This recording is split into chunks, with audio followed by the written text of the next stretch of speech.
Hello and welcome to episode 25 of the Books to Last podcast. This week I am joined by the fabulous Gwen from the Talk Bookish Podcast. We had such a heartfelt conversation about some really just the most lovely books, and Gwen is lovely and her podcast is awesome and you should go check that out. And yeah, this episode was a long time in the making, lots of scheduling snafus and so on, but we got there in the end and it was so worth it, so I hope you enjoy it as much as I enjoyed it.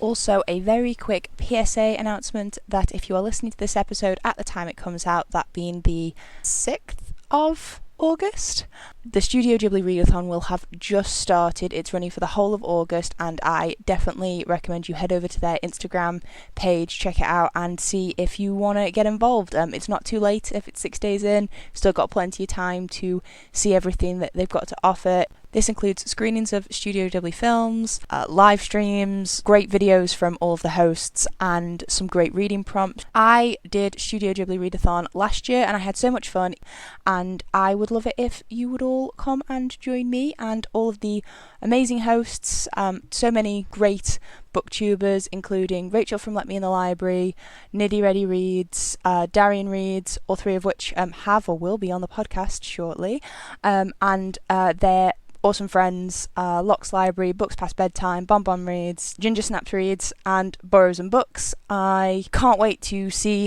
what they've got in store for us this year. I've been told on good authority it's lots of great stuff. So yes, Studio Ghibli Readathon, definitely go check it out. Hopefully this episode of the podcast gives you some ideas for your TBR for the Readathon.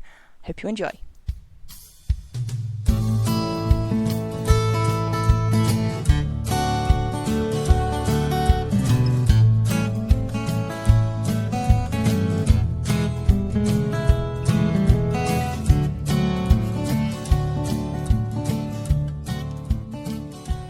Gwen, welcome to the Books to Last podcast. How are you doing today? I'm doing really well. Thank you so much for having me. Glad we finally made this happen. Thank you so much for making time. And yeah, I'm so glad this happened as well for listeners.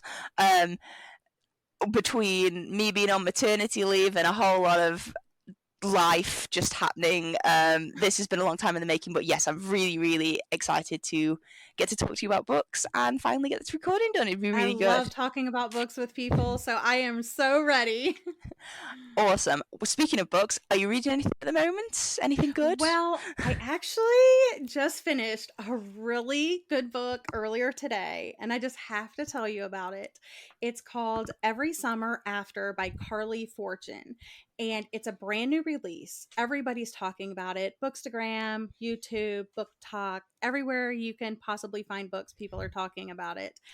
And I am obsessed with it. It was so good. Like, if you're at all interested in like second chance romance, like childhood friends to lovers, this is a must read. It kind of reminded me of one of my all-time favorite Christina Lauren books, Love and Other Words, and it was so good.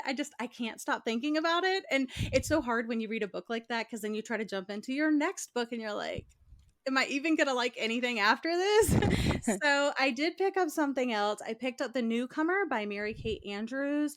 Don't really know too much about it. Just started it kind of after, just so I am starting another book after and I don't have that lag time, because I find the longer that I allow myself that lag time, I'm like, yeah, I'm not going to pick up another book for a week. So I was like, okay, this will be my next book to try. But I loved Every Summer After.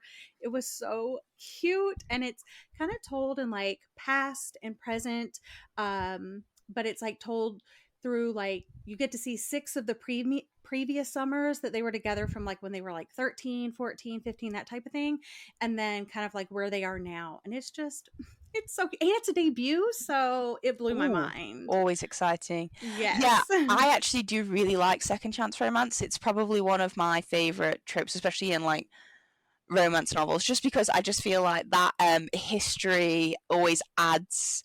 So, because I mean, as much as like, when you get the origin story is always great and everything, but like, I really like having that past behind a relationship and stuff, I think it really adds like new dimensions and always loads of room for sort of additional angst and pining and all sorts of things. Exactly. Love it. So yeah, that sounds really good. I'll have to check that one out then, because I have just DNF'd a book, which I was kind of disappointed about, but at the same time, I do not have the kind of time that I used to have to be spending time on books that I just don't care about. I am a strong believer in a DNF, because if you looked at my TBR shelf, you would just know, like, girl, you got way too many books to get through to waste your time on a bad book. So I'm with you. What did you DNF? So it's the second in a series. It was King of Fools by Amanda Foody. So I read Ace of Shades, the first one in the series, probably a couple of years ago now, and I really enjoyed that. I think it might have been an arc that I got, and I did really enjoy it. And I don't know whether I've just gone too long between reading the first one and reading the second one, and I've just fallen out of the world, or maybe I never would have liked it, because as much as I really enjoyed the first one, I kind of got into the second one, and I was a few chapters in, and I just found that I actually really didn't care about the stakes. I wasn't really that bothered about the characters anymore. As much as I'd liked them in the first one, I was kind of a bit I mean, it's not quite the same vibes as like Six of Crows, but it's got a similar sort of gangs, gambling, found family sort heist of or whatever thing. Yeah. It's got a similar sort of thing, with a different sort of magic and world building. And I read Crooked Kingdom finally for a while ago, and it kind of put me in that space. And then I was reading some other books from different genres, and I thought, oh, I'll pick up King of Fools because I've got that one, and I've also got the third and last one in the series, Queen of Vaults. And I literally just read the first few chapters, and then I found myself sort of going, oh yeah, but when are we going to get to the one element that I sort of care about? And then once we actually got to that bit, I didn't really care about it as much as I thought I was going to. And I just was totally just like, get that. I was like, it doesn't bode well. So I'm probably just going to give up on the series, because it was like a 600-page book, and I was like, it's too many pages for how little I care. So they are being DNF'd, and I will be passing those on to someone else who will appreciate them more than me. Yes. Nice. I'm hoping it's just this series and not Amanda Foody in general, because I've got is it When We Were Villains? I think it's When We Were Villains, and that is, I know, All of Us Villains, which is an Amanda Foody one, I believe, and also someone else. So I'm kind of hoping that it's just this specific series that I'm not really gelling with, as opposed to her writing in general, because I do have some other books of hers on my TBR, and I kind of got, so I've never read web novels. They've never been my thing. I'm not like, I used to be into fan fiction when I was younger, but I've not really got into it. And then I recently, while I was on holiday, found a web novel. It's probably one of the, if not the most famous sort of web novel that's sort of been serialized on like Reid books, because it keeps on coming up on my Instagram.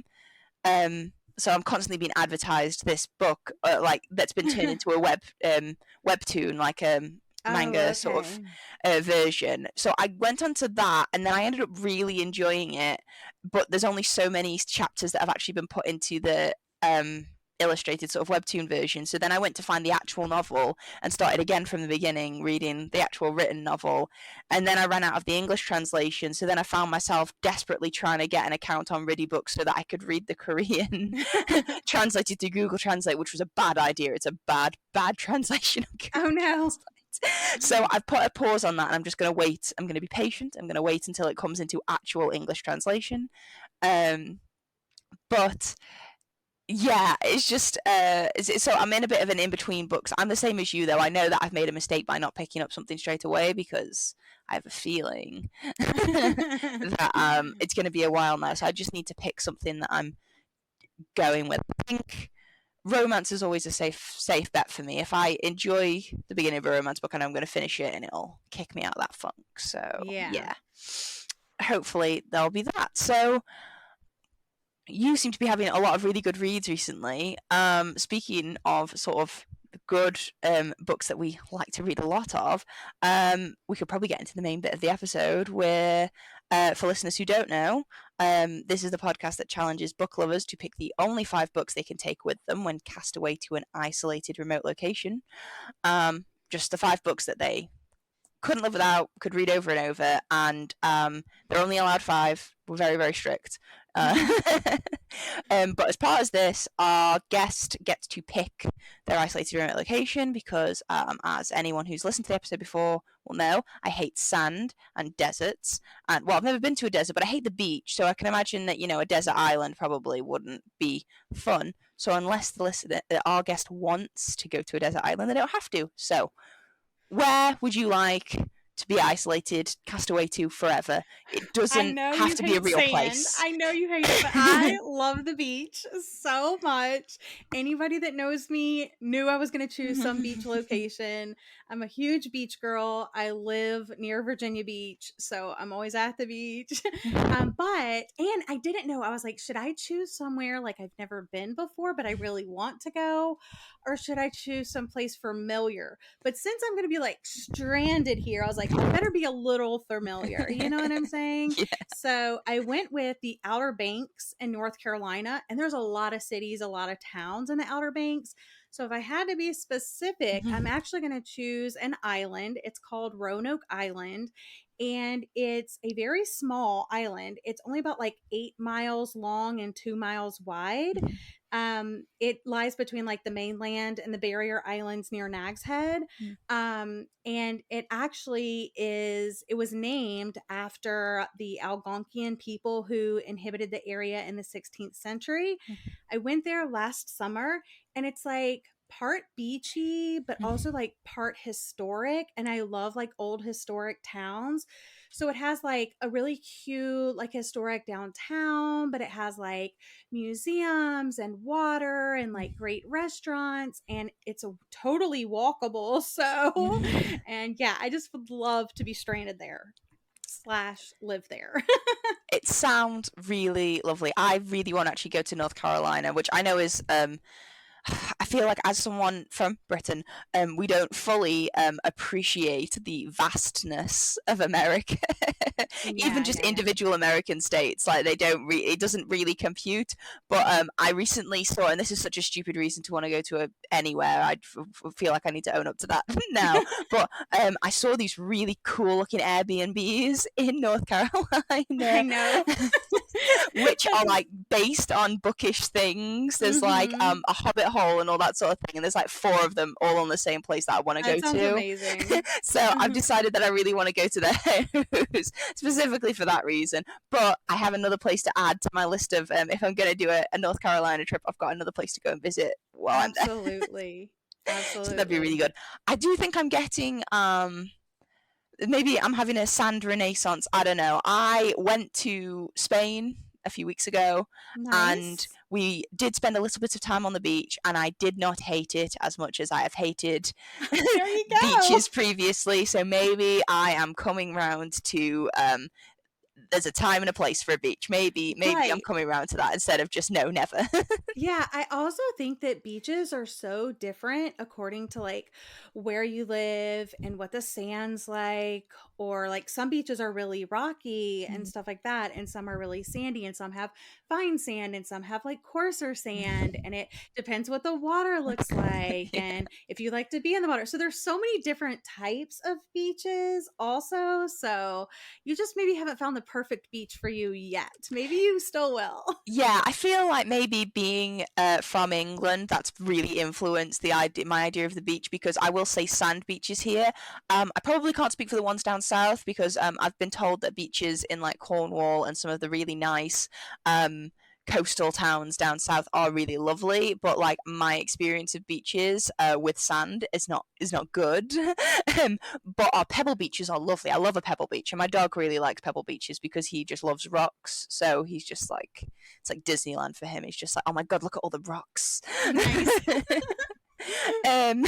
But yeah, so a very nice historic beachy island in North Carolina. Very nice. It sounds like a lovely place to be sequestered away with books. So what is the first book you'll be taking with you? Okay, why do we have to choose 5? This is so hard because I'm not a huge I didn't know which way to go with this. Like I was like, do I choose books I've never read from before? Like I've never read before, but I would take a chance on because I know they're going to be amazing because I love these authors. Or do I choose books that I've reread and loved, like all time? Like there were so many ways to go about this. I was like, this is so hard. So I thought I would just quickly say that, like, I went with rereads, books that I have read previously, that I have reread at least once, and that I definitely think that I will continue to reread anyway.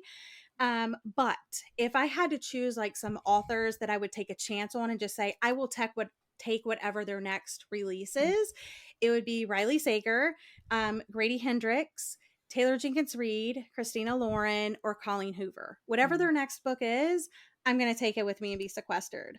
But for the sake of this episode, I did choose 5 books that I'm going to specifically be stranded with this time. The first one being The Giver by Lois Lowry.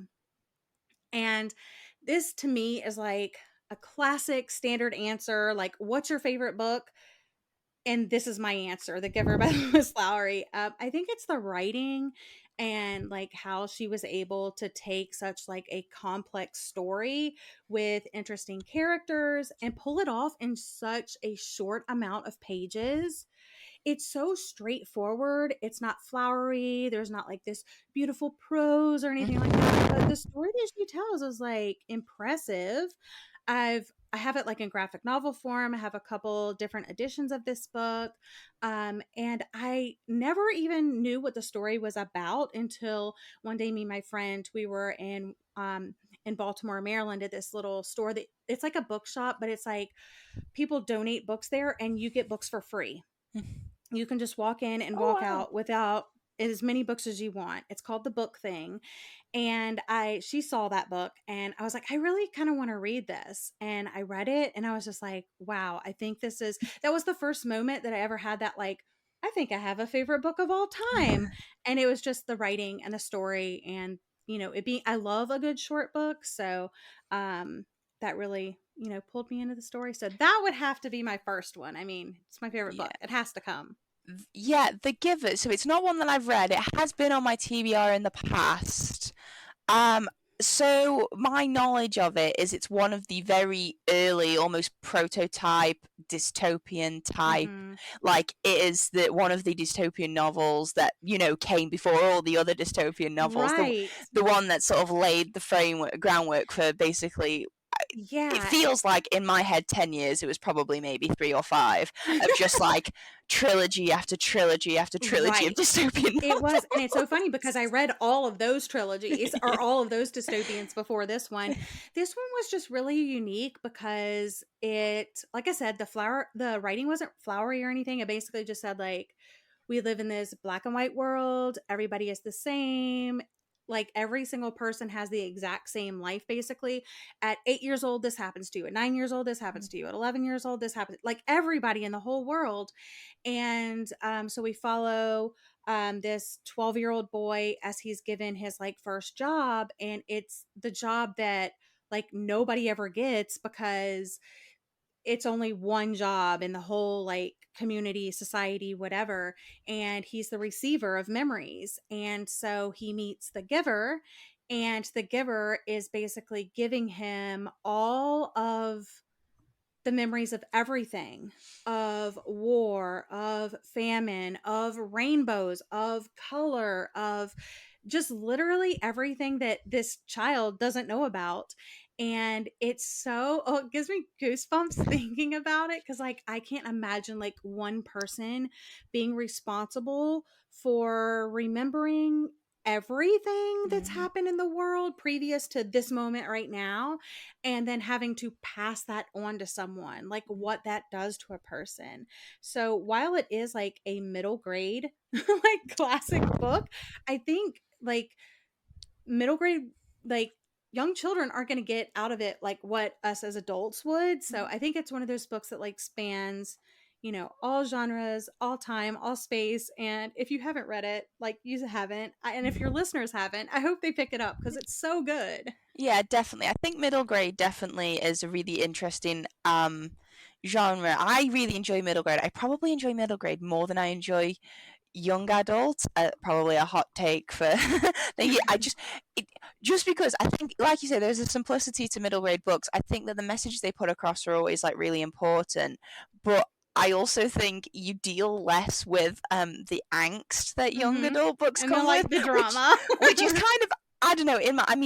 So I suppose middle grade's a bit of an interesting one because middle grade is probably I consider sort of, it's like an American age range, because like in the UK, except for like specific schooling districts, our schooling life, our educational sort of development isn't split up in the same way. So right? we have sort of age, 3 to 11, and then we go into secondary school, and then it's like 11 to 16, and then higher education comes after Yeah, that. I am so confused about the UK schooling system. Every time I read like a British book, I'm like, I'm just gonna have to go with it because I have no idea what they're talking about. Yeah, so it doesn't really, like, we don't have like necessarily many equivalents for that kind of age group, but I do think it's in like a nice in between stage of being aware of the world around you without sort of having as many hormones interfering with that view of the world around. Yeah, that's a really good way to put it. Whereas like young adult is very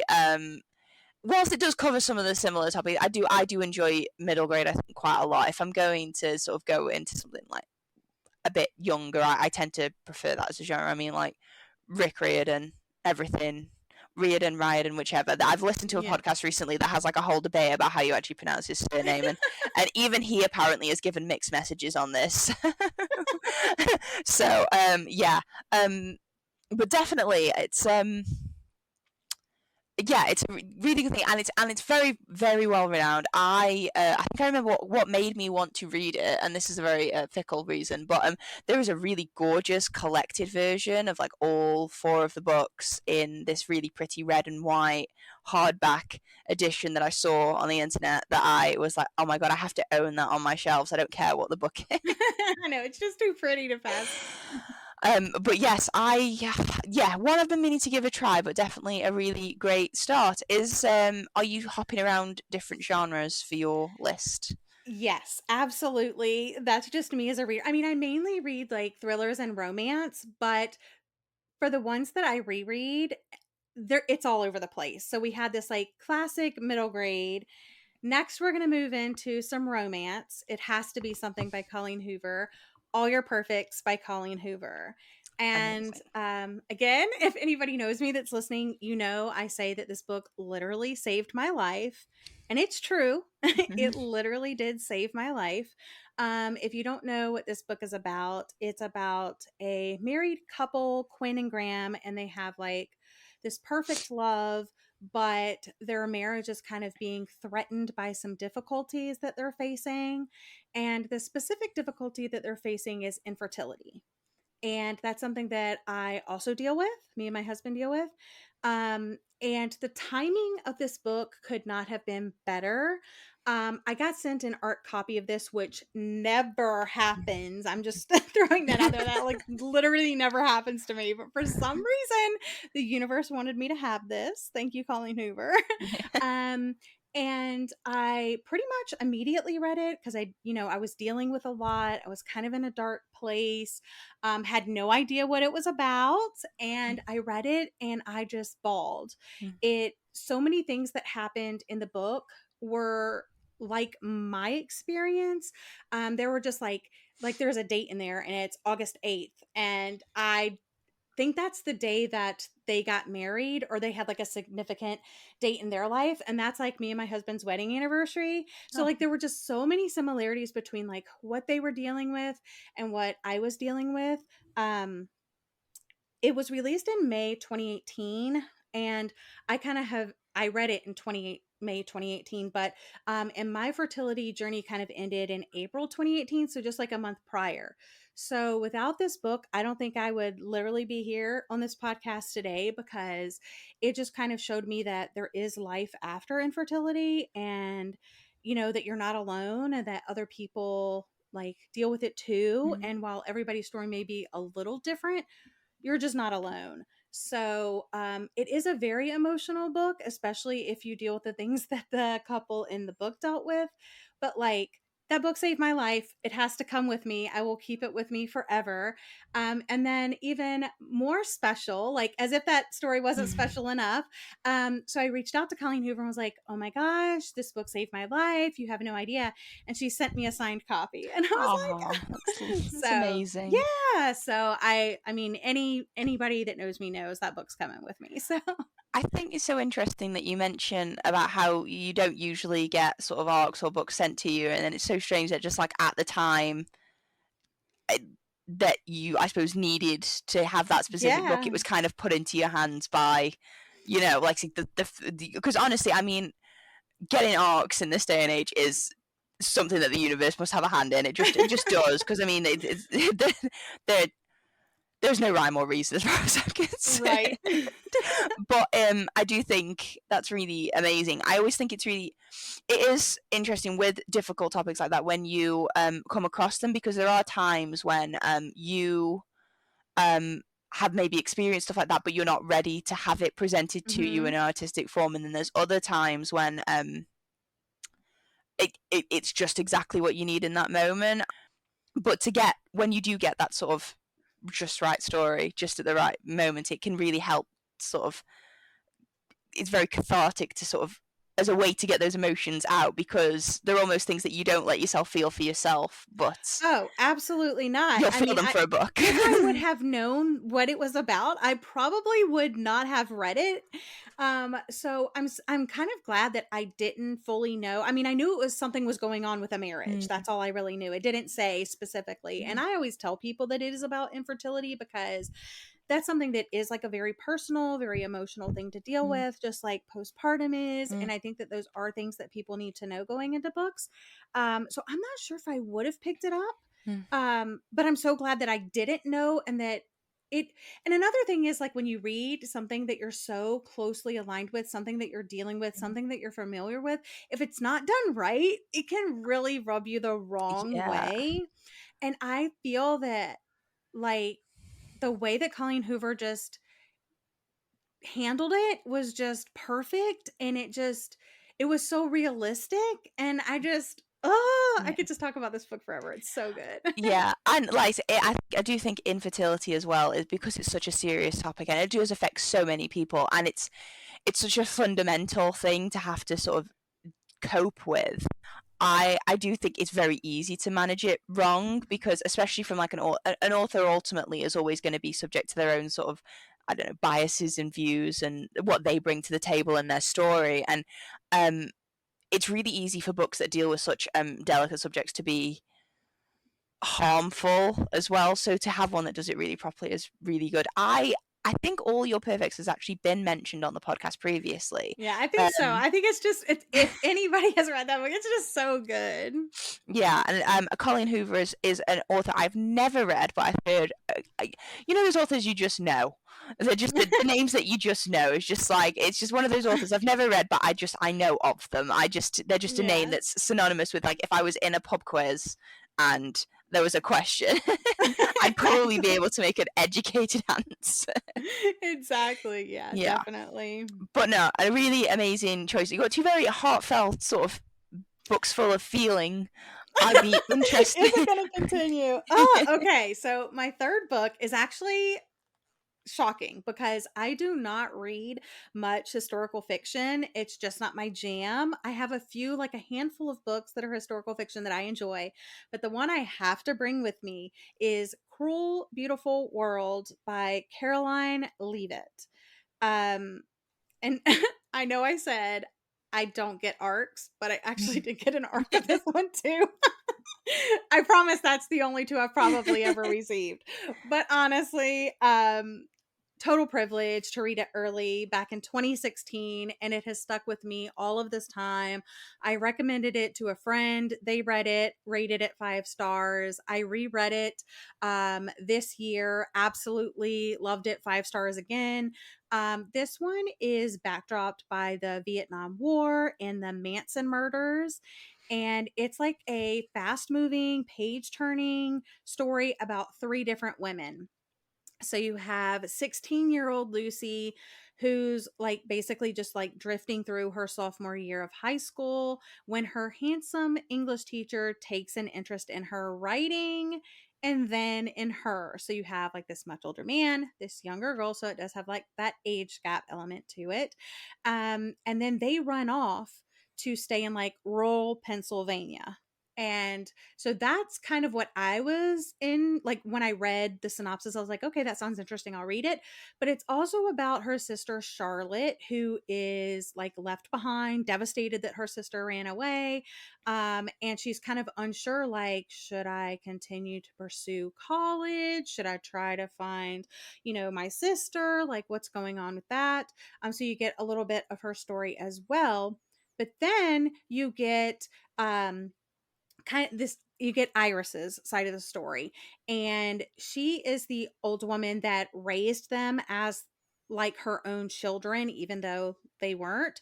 And she's obviously caught like one of her surrogate daughters has run away, and am I ever going to see her again? And then Charlotte being left behind and just kind of dealing with all that. But you also get Iris's backstory. And I think that that was so unexpected and so like wholesome and heartwarming at the same time. So you're not going to think that's the part of the story that you're going to love, but you absolutely will. So Lucy's narrative alternates with like Charlotte and Iris, and it's grappling with sexuality, personal accomplishment, the need to belong. And each of the tales are surprising in their own way. They reveal like secrets and depths of each of their lives, and I don't know, you just get to know all three of them. And it's another one of those books that you just don't know like which way it's going to go, but just like all three women's stories like coming together. And then like, it's one of those like perfect books, like imperfect, perfect books, not a tiny little bow on the end, but like the perfect ending for this story. Yeah, you tend to find that with sort of books that kind of address stories that could be about real people, even if they're not. They don't tend to have a nice, satisfying ending on it. I was thinking about a book like that recently, a book that I hated, I should say. I do not recommend, called Atonement by Ian McEwan, which is not like a niche recommendation by any stretch of the imagination, but I was thinking about the ending of that and how it's so unsatisfying because no justice is no justice is served. Everyone is sad in the end, and I just it's accurate, but also not what you want as a reader. I tend to read for escapism, so like when you read the heavier books like that, it's not as escapism as you would want. So Right.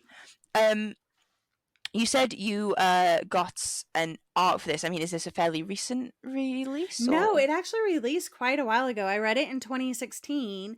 And it's set in like 1969. So I know I said I don't like historical fiction a lot, but I think I really do like that time period, like the 60s and the 70s. So if I'm going to pick up a historical fiction, it's probably going to be in that time frame. I don't know. There's just something about that time that was so completely different than where we are right now, and it's just fascinating to me. So I think that was another thing, just the time period in general. It had like a little bit of like cult vibes with like, it did talk about like the Manson murders and like the fashion and the free love and the all of that too. So it just had like it's almost like genre defying because it has like so much in it. It has like the age gap romance. It has the thriller moments of what happens to Lucy when she runs away to rural Pennsylvania, and I don't know, it just has a lot of everything in it, and it's my favorite book by this author. Yeah, I feel I need to ask how the sort of age gap romance is handled, just because for me personally, that's usually something I have a massive ick factor about, just because that's just me. Yeah, But well, especially when it comes to things like power dynamics, like teacher and student, I like most people probably am uncomfortable with uneven power dynamics, especially when yeah. age comes into them as well. Yeah, well, obviously he quits his job to run away to rural Pennsylvania with her. And they kind of keep it hidden. I guess it was just to like get her away from the situation, like get her away from her family, and also like he wanted to be with her and he didn't think that he could do it in the town. Like, he's a Mhm. teacher, like people know him. They can't like hang Yeah. out, But like they get out to rural Pennsylvania and like obviously he has to find a job. So he starts working in another place and she's stuck at home all day, kind of like, what the heck did I move here for if we're not going to like spend any time together, So there's not really a lot of like romance happening, if you know what I'm Yeah. saying. Yeah. But it's kind of like about that loneliness and like, oh my goodness, did I make a big mistake coming Yeah. here with him? Like, what the heck was I thinking?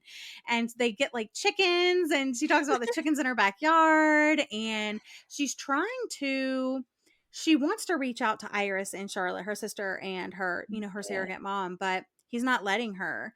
And Mhm. so he basically wants her to stay in the house all day and like do Yeah. nothing until he gets home. And she's not about that life. So she actually gets this job on this like farm down the road that he doesn't know about. And it gets very interesting. Well, it sounds interesting. I just you mentioned about how she's like, oh well, why did I come here if we're not going to spend all of our time together? And I was just like, oh, that's an attitude that betrays a wealth of immaturity, because when you're an adult, you know that is not the important part of it. Spending time together, lovely as it is not one of the key elements of an adult relationship. Or at least Exactly. it's definitely not a realistic part. You don't get to spend all Right. day together. That's just Right. But I guess that's what he kind of told her going away, like, oh, we'll have more time together, But yeah, yeah, false yeah. expectations. But yeah, always an interesting one. You mentioned that sort of time period. I may be wrong because I've not read it. I've only sort of read synopsis. But like, have you read Daisy Jones and the Six by Oh, Taylor of Jenkins Reid, course. who you Love it. mentioned recently? Yeah, absolutely love that book. Without a doubt. Man, you're making me regret my next choice, my next book I want to bring. Yeah, I've heard such good things about it. It's on my shelf. It might actually be one of the ones that I pick up fairly soon, because I have heard amazing things about it. I've only ever read one Taylor Jenkins Reid book, and I would probably say that even though it was okay, it's probably not one that anyone considers their favorite Taylor Yeah, Jenkins I Reid don't think book. it's my favorite of hers. We're going to be talking about that book in a Mhm. minute. But first, for Daisy Jones and the Six, I highly recommend listening to the audiobook for that one because it's told in interview format and there's a lot of characters. It Yeah, almost reads like, I don't know, this is going to age me, but it seems like a Rolling Stones magazine interview from yeah, like the that's the 80s vibe and I 90s. got from the And it synopsis. totally is like it's not a narrative at all. It's basically this cast of characters and someone's interviewing them. And that's what the entire book is about. And if you've seen the movie A Star is Born with Lady Gaga and Mm. Bradley Cooper, that I read the book Daisy Jones and the Six and then I watched the movie and I just bawled. I just Mm. bawled my eyes out. Oh, those are so intertwined Mm. into my mind. Yeah. I That's a think, good read, but yeah, I think I was reading. I think around the time I heard about it, I think my husband had just watched The Dirt or something. He'd been going like, and we watched Pam and Tommy recently, and that sort of thing. And there is a kind of like drama and glamour about those kinds of stories. So I was quite tempted to listen to the thingy. But you mentioned that era, and I knew that that book was set in that era. And you also yeah. mentioned you like Taylor Jenkins Reid, so I did Yeah. wonder if you'd read it and what your thoughts were. Well, you've already sort of hinted at the next thingy. What is your second to last book? Mentioning Taylor Jenkins Reid, I had to have one of her books on my list. I have read literally every single book of hers, and I'm really highly anticipating her new one coming out later this year in August. But my favorite one so far, I mean, it was so hard to choose one. Let me just say, I'll take any of her books. But I narrowed it down to After I Do by Taylor Jenkins Reid. And like I said, I'd be lucky to be stranded with any of her books. And it wrecked me to just choose this one. But I landed on this one because for me, it demonstrated that marriages aren't fairy tales. I think of like as a little girl, things you see in movies, things you see in media kind of portray like marriage is like, oh my gosh, it's all happy and rainbows and sunshine. Honey, no. He's going to throw his clothes on the floor and it's going to get on your nerves. And at first, you're going to be like, oh my God, I can just pick it up for him and put it in a laundry basket. No biggie. But after like 1 year, 2 year, 3 year, 4 year, it's going to start to grate on you guys. Yeah. It's going to. So it shows you that like, things can get messy. You can actually not get along with your partner. Just like you argue with your friends, you're going to argue with your Yeah. partner, and that you're going to be annoyed with them. And that's normal. So for the longest time, like before I got married, like I didn't realize that, I mean, I Yeah. just thought it was going to be happy times all the time. Negative. That's not how it Yeah. is. So for this one, it just kind of, it's about a man and a woman who are married, and they decide that, like, they're both kind of at the tipping point. They're just always arguing with each other. They're just like on each other's nerves. And they're like, this isn't working anymore. We need to take a break. Mm. So they decide that for a year, they're going to take a break from each other. They're not going to call each other. They're not going to talk to each other. They're not going to email each other. They're not going to like look them up on social media. That's a They're long like time. literally for a year, we are going to cut contact. What you do in that year, you do in that year. And what I do in that year, I do in that year. And at the end of the year, maybe we'll be back together, maybe we won't. Like, who knows? And it was kind of like the perfect time to do that because Lauren was kind of losing herself in the marriage. Mm. And I feel like that is a common thing that I have seen not only in my own relationship, but in my friends' relationships, is that especially when it's a new relationship, you kind of just get all involved with your partner Yeah. and you kind of lose your own hobbies, lose your own interests, and everything is about what you do together and stuff like that. And I think for the longest time, that's how I personally thought it had to be. Like, you just had to give up your own dreams and stuff and kind of do things that you like to do together. Of course, I'm much wiser now. Let's just say that. But I mean, you do kind of, fall, or like I said, people I've known have fallen into that pattern. So she kind of needs to find herself in, like, am I actually happy in this relationship? Like, who am I? What do I want out of life? Am I headed in that direction if I stay with Ryan and stuff like that? So she embarks on this journey of self-discovery. And then she finds out that, like, her friends and her family have their own ideas about the meanings of marriage. And it's kind of like a healing process for her at the same time. And she starts to question, like, when can you have romance without loyalty and commitment, without marriage? When love and lust are no longer tied together, what do you value? What are you willing to fight for? And it's basically like a love story about what happens when love fades. Mm. So it's one of her earlier works. It's contemporary romance, and she's kind of gotten out of that. She had like 3 or 4 contemporary romance, and then she kind of went on to the historical fiction type of thing for a while. And I've loved those too. I have literally loved all of her books. I think I've rated all of them 5 stars, except for like maybe one of them, which I rated 4 stars. So like, I'm a big fan over here. And yeah, this one just has stuck with me. I've reread it at least 3 times. And every single time I'm like, oh my gosh, it's so good. So yeah, love Taylor Jenkins Reid. Love After I Do. Highly recommend. Yeah, that sounds really interesting. I mean, So I got married right before the pandemic, and when I say right before, I mean like we got married on Leap Day on the 29th of February 2020. We went on our honeymoon, and then we came back, and then we went into lockdown. That's my goodness. like we were greeted in the UK by lockdown. So we went straight in, and we didn't even, neither of us got to go back to work.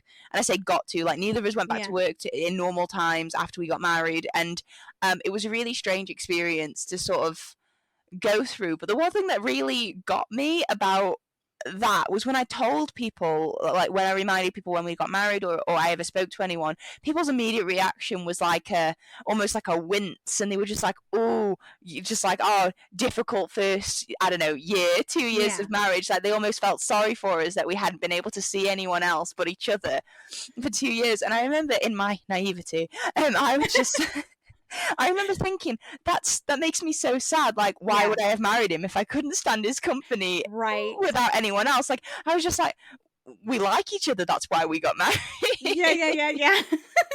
And maybe I would have understood where they were coming from a little bit better, except my husband was a key worker and I worked from home. So realistically, we still got like a sizable amount of distance from each other in the day, because he would still go out and then he would come home, and then we would, it was like evenings, and granted it wasn't broken up by like social engagements and that sort of thing, but we did sort of not have to be confined to the same 4 walls all the time. Had he been working from home also, and we have had to deal with each other all the time, and I mean, it's funny, they say it's like the whole like happily ever after, basically, or your relationship always stays the same as soon as you get married, and that's it, and that's the end of it, is ridiculous because people change, and you still Exactly. learn things about your partner even after Yeah. you've been with them for years. I And mean, yourself. yeah, and you literally and I remember being really shocked because during lockdown, I realized that I'd been with my husband for 5 years, and I, up until that point, had no idea he could not occupy his own time. Yeah. I have always been the kind of person that if I'm bored, not that I get to Yeah. happen very often, but I'll read a book or I'll listen to a podcast, or I can find something to fill my time with. I don't Right. really struggle.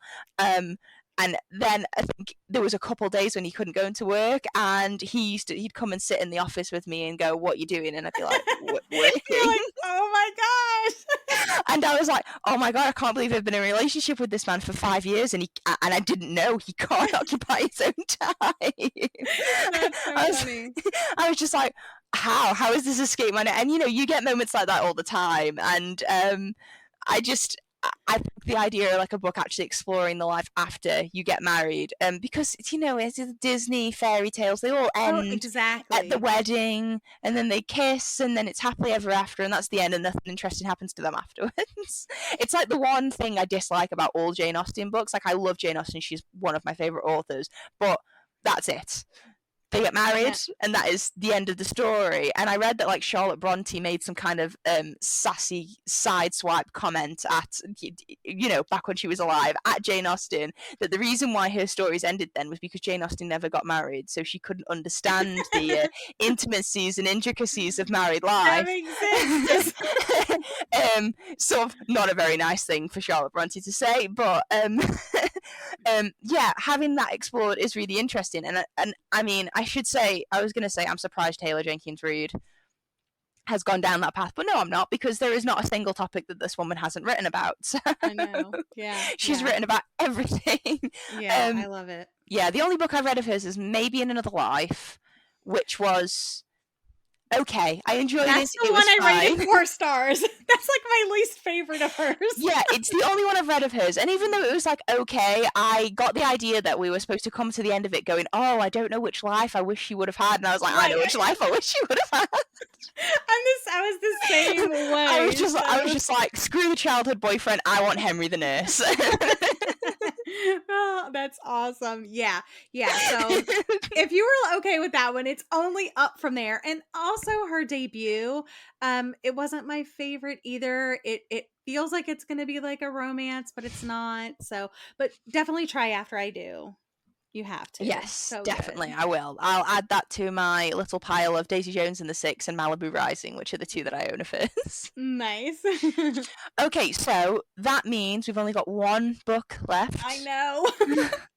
This was like the hardest one because I was like, what do I take for the last book? Like, oh, this is it. Okay, so the last book, I mentioned this author earlier. I'm going to take The Last Time I Lied by Riley Sager. And this is a thriller book. Nobody is surprised. I had to take at least one. I've taken like a couple different genres with me to hopefully not get bored. This, I've read all of Riley Sager's books. Highly anticipating his new one coming out very, very soon, like at the end of this month. Did not get an arc of it. Just throwing that out there. Honestly, Sager, what are you doing with your life? But this one just has like a special, like all of these like books that I've brought with me have special stories attached to them. And while that doesn't mean I had to bring the book because I still have the memories, like I wanted to, you know? So this one, again, no surprise to people that know me, but I read this when it released and I was actually visiting my parents that summer that it released. So got it, took it to my parents' house, and they live in this like little cabin in the middle of the woods. And at night it gets like dark and can hear like crickets and frogs and like bugs and stuff. Sounds like bliss. I wish one of my relatives lived somewhere like that. And so this one takes place in like a summer camp, and it's basically like something happened. She went to the camp as like a youth, and she came back to work at the summer camp. But while she was there, her bunkmates, I guess you would call them, they all like went missing, and no one knows what happened to them. And now she had a chance to come back to the summer camp as like an art person and, you know, do arts and crafts and stuff, but she's there to really try to find out like what happened so many years ago.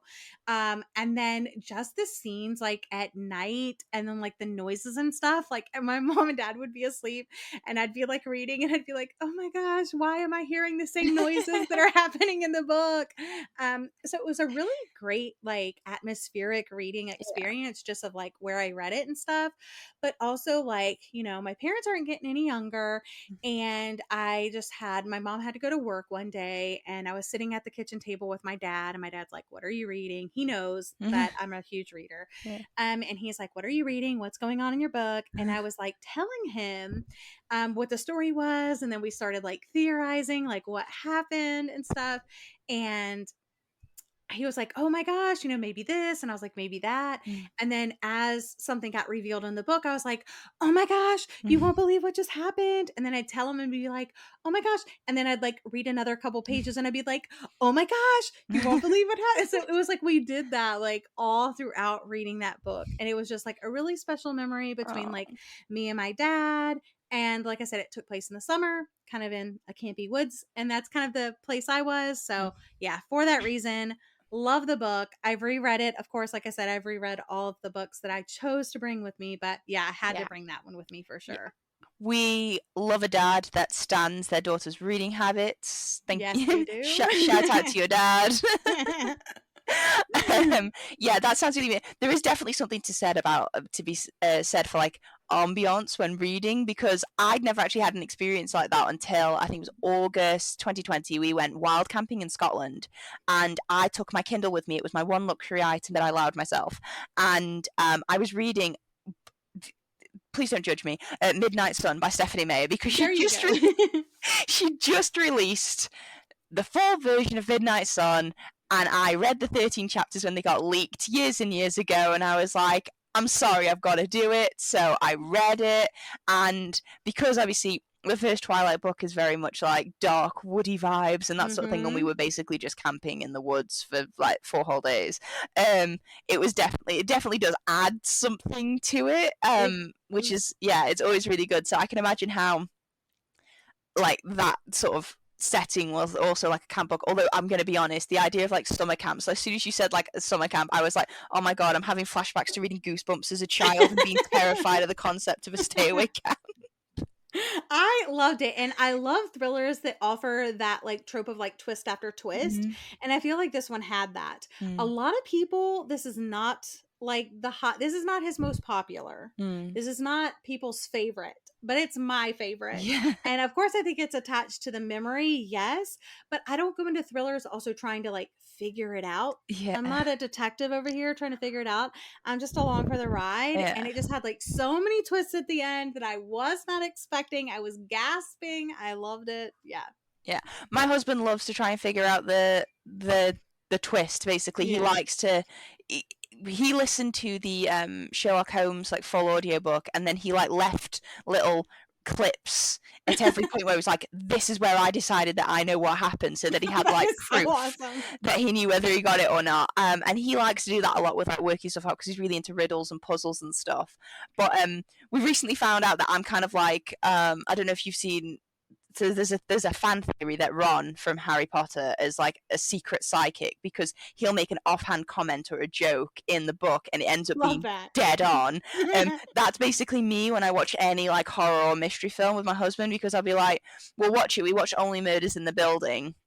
Oh, I love that show. It was so good. And I was like, okay, I have 2 theories. And one of them ended up being right, although it was the one I got a little bit later on, because I came up with 2 original ones, and Alex and Matt, every now and then, like, he's not very easily impressed, and he just sort of looked at me and he was just like, that's actually really interesting. I'm just like, yeah, I know my stuff. I am just like, I was like, I feel like I'm at an advantage here because I've read so many books that like every trope, I've watched that many episodes of like Scooby-Doo, every trope, twist, I've read it all at least once. Yeah, that's why I think I try not to. Because I feel like if I even think about it just a little bit, I'm going to figure it out. Or at least one of my theories is going to be correct, you know? So I just try to go along for the ride. But I love that movie. I love really that show. Not necessarily like a super realistic thing, I would say, just because I feel like in this day and age, if there was a cabin full of students and like a bunch of them went missing except for one, I feel like that one would definitely end up in some kind of juvenile facility, whether there was any evidence whatsoever.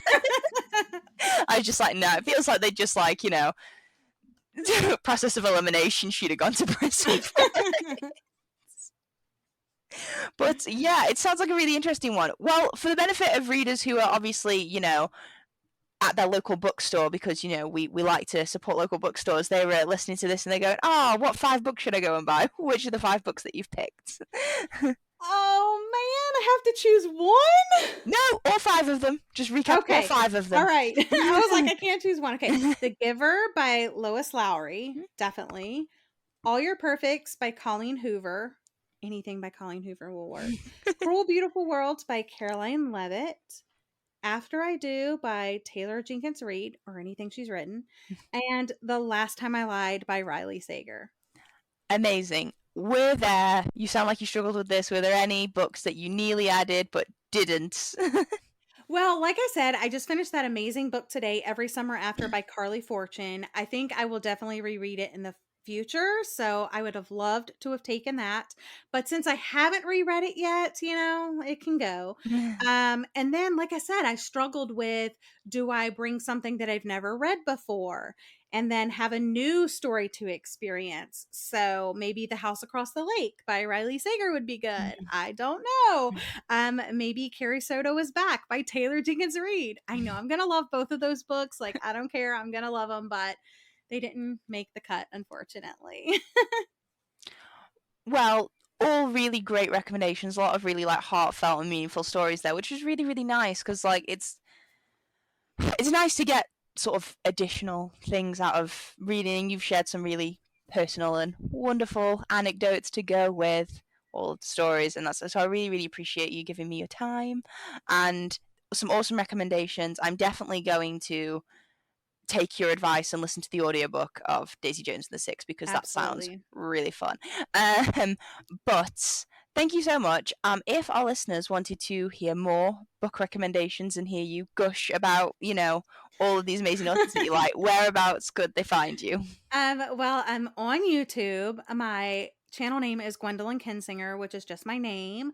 I've been on YouTube for almost 8 years, you guys. So there's almost like 1,000 videos that you can watch on YouTube. And then I also have a podcast of my own. It's called Talk Bookish To Me Podcast. And I started that recently in lockdown. It was September 2020 when I started my podcast. I do new episodes bi-weekly on Mondays. So you can find me there, but I'm also on Instagram at Lavender Mud. And yeah, that's pretty much where you can find me. Sounds excellent. I really love your podcast name as well because like whenever I hear it said out loud, I immediately think of the Poison song to talk to. Which is just one of the best songs like ever. So love that. So yeah, really great. You should definitely go and check Gwen out at all those awesome places.